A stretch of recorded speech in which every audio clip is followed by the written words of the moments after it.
On entre dans la deuxième moitié de la théorie et celle-ci ne sera pas comme les deux autres, puisqu'ici, beaucoup d'éléments n'ont pas vraiment de lien logique, ou sont même insensés de base. Alors nous ne ferons qu'émettre les différentes hypothèses auxquelles on a pensé pour chaque cas de figure. On vous a déjà parlé du lointain passé de Clover, maintenant il est temps de vous parler de l'époque actuelle et de tous les sombres mystères qui doivent être résolus. Il y a 500 ans, la paix et la bonne entente régnaient entre les différentes races au point où celles-ci pouvaient s'unir, à l'exemple des elfes et des humains. La sœur du représentant des humains fut mariée au représentant des elfes, signe que ces deux races souhaitent une relation durable aboutissant à quelque chose. Mais un immense drame se produisit. Les humains ont attaqué et décimé la quasi-totalité du peuple elfique. Et au même moment, un démon attaqua la capitale des humains, et c'est l'empereur mage qui s'en chargea, ramenant la paix au royaume de Clover. Dans une petite maison située quelque part, une jeune femme recueillit un petit démon qui, grâce à son corps dénué de magie, réussit à traverser le portail démoniaque et à se retrouver dans celui des humains, où il s'est fait martyriser puis trouvé par cette dernière. Ils passèrent du temps ensemble jusqu'à ce que les circonstances ont obligé la jeune femme à enfermer le démon dans le grimoire qu'elle a trouvé peu de temps avant de le trouver lui. Eh bien, c'est avec cette base qu'on va vous faire part de nos différentes hypothèses. On sait que c'est Zagred qui a manipulé les humains afin que ceux-ci tuent les elfes parce qu'il voulait obtenir un grimoire à 5 feux pour s'incarner dans notre monde. Chose qu'il a réussi car le démon qui a attaqué Clover était en fait Licht, possédé par ce dernier.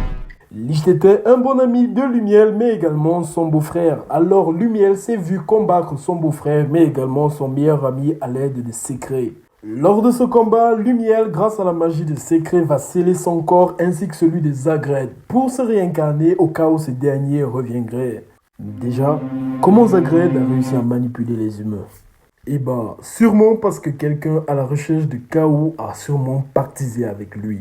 Comment connaissait-il le processus d'obtention d'un grimoire à 5 feuilles et aussi que ça permettrait aux démons de s'incarner pleinement dans notre monde?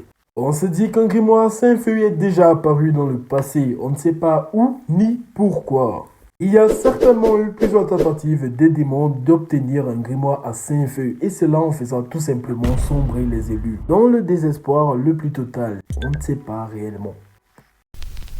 Comment le grimoire de Licht s'est retrouvé dans la tour grimoire de Clover? On pense qu'après la bataille, Lumiel a récupéré le grimoire de Licht et l'a conservé quelque part.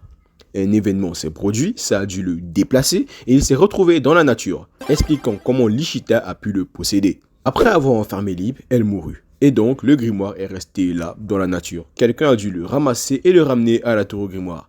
Quelqu'un qu'on a déjà vu et qui savait que le grimoire était dans la tour quand Asta l'a obtenu. Concernant les elfes, on sait que Patry s'est réincarné dans le corps de William, mais pas totalement, puisqu'il ne pouvait pas avoir accès à la magie de William. Alors il s'est procuré son propre grimoire qui s'est avéré être un 4 feuilles. Ensuite, il a réincarné l'âme de ses amis elfes, ils ont formé l'œil maléfique du crépuscule. Le sort de réincarnation qu'il a lancé, il vient d'où? C'est quel type de magie? Serait-ce un sort neutre que n'importe qui remplissant des conditions peut maîtriser?